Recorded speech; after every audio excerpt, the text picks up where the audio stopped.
নমস্কার বন্ধুরা, চলে এসো সোনিকি রান্নাঘরে। আজকের আমার রান্নাঘরে টেস্টি খুব সুন্দর, খুব লোভনীয়, খুব দুর্দান্ত একটা আইটেম করে দেখাবো। বন্ধুরার সঙ্গে থাকবে, না হলে অনেক কিছু মিস করে যাবে। আজকের আমার আইটেমটা হচ্ছে, এটা হচ্ছে মাশরুম বলে, আমি বাজার থেকে কিনে নিয়ে এসে এই প্লাস্টিকের সবজি। এটা আমি সুন্দর করে পরিষ্কার করে ধুয়ে কেটে নিয়ে আসি। বন্ধুরার সঙ্গে থাকো। সুন্দর করে পরিষ্কার করে ধুয়ে কেটে কুটে নিয়ে চলে এসেছি। এবারে এখানে কি লাগবে একটু দেখে নাও বন্ধুরা। আমি 200 গ্রাম মাশরুম নিয়েছি বলে আমি একটা বড় পেঁয়াজ সেটা বেটে নিয়েছি আগে থাকতে, কেটে কুটে সুন্দর করে। একটা টমেটো পেস্ট করে নিয়েছি একটা বড়, আর এটা আদা রসুন, আর আছে পাকা লঙ্কা। কাঁচা লঙ্কা নিইনি, পাকা লঙ্কা নিয়েছি, গুঁড়ো লঙ্কা ব্যবহার করিনি। এটা পাকা লঙ্কা লাল কালারের জন্য আমি পাকা লঙ্কা একসাথে বেটে নিয়ে এসেছি। তেলেতে দেবো জিরে, শুকনো লঙ্কা আর তেজপাতা, আর এখানে আছে হলুদ, জিরে গুঁড়ো আর ধনে গুঁড়ো। গ্যাস জ্বালিয়ে দিয়েছি, কড়া বসিয়ে দিয়েছি, কড়াইতে তেলও গরম করতে দিয়েছি। তেলটাও গরম হয়ে গিয়েছে। এবারে জিরে, শুকনো লঙ্কা, তেজপাতাটা তেলে দিয়ে দিলাম, ভাজাভাজি করে নিই।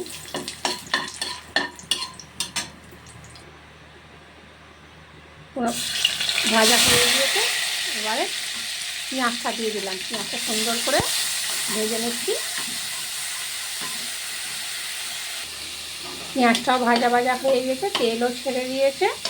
এবারে আদা রসুন আর পাকা লঙ্কা পেস্টটা দিয়ে দিচ্ছি। এটাও নাড়াচাড়া করে ভাজা করে নেবো, কাঁচা গন্ধটা যতক্ষণ না যায়। আদা রসুনটাও ভাজা হয়ে গেছে, তেলও ছেড়েছে। এইবারে আগে থাকতে ধুয়ে পরিষ্কার করে ধুয়ে রাখা মাশরুমটা দিয়ে দিচ্ছি। এটাও সুন্দর করে নাড়াচাড়া করে কষিয়ে নেবো। বন্ধুরা সঙ্গে থাকবে। অনেকক্ষণ ধরে নাড়াচাড়া করে হয়ে গিয়েছে কষানো। এবার একটু নুন দেব, নুন বেশি দেবে না, একটু অনেক অল্প হয়ে যাবে, তাহলে নুনে পিঠো হয়ে যাবে।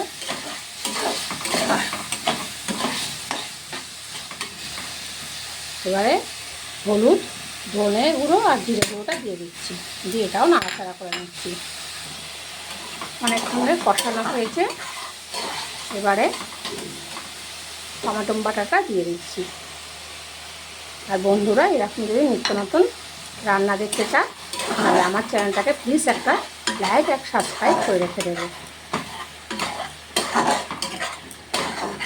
এটা অনেকক্ষণ নাড়াচাড়া করবো। খুব সুন্দর, খুব দুর্দান্ত খেতে হয়। একবার বাড়িতে রান্না করে খেয়ে দেখবে, এত সুন্দর খেতে হয়। তোমার আর মাছ মাংস খাওয়ার কথা ভুলে যেতে হবে, এত সুন্দর, এত লোভনীয় খেতে হয়। আমরা অনেকবার করে খেয়েছি, খুব সুন্দর খেতে হয় বলে তাই তোমাদের কাছে ধরে তুলে দিচ্ছি। খুব সহজ পদ্ধতিতে, বেশি কিছু উপকরণও লাগে না, কিন্তু টেস্ট মারাত্মক হয়। এবারে অল্প একটু মিক্সির কাঁপা দেওয়া জলটা দিয়ে দিলাম, নিয়ে এবারে ঢাকা দিয়ে দেবো।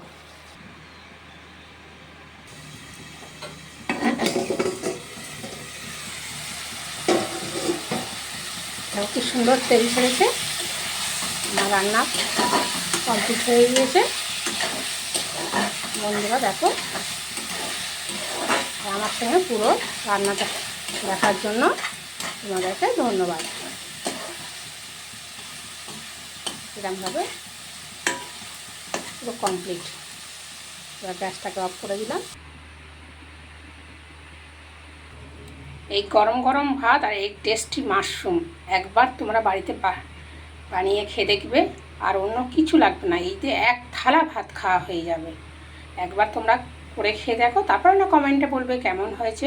আর এতবার করে বলছি, আর একবারও বলছি, যদি ভালো লেগে থাকে তাহলে আমার চ্যানেলটাকে একটা লাইক, একটা সাবস্ক্রাইব করতে ভুলবে না।